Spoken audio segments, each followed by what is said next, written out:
Hi everyone, in today's video I'm going to show to you how to add a product to wishlist in Temu.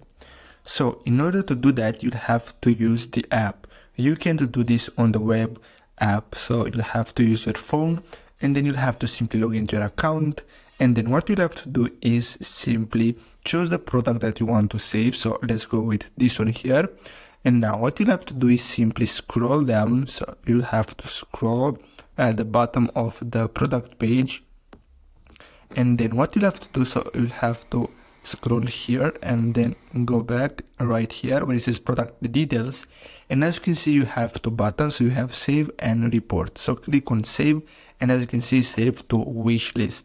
Now if you go to you can see that now we have a wish list tab. So this wishlist tab appears only after you add an item to your wish list. So you can add multiple. As you can see, if you add a wish list, a product to your wish list, they're gonna suggest you more products like this one, and you can simply choose any of them and then simply click on them and then scroll down again to product details and then simply click on save.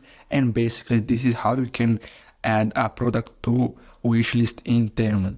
So I hope you found this video helpful. Thanks for watching.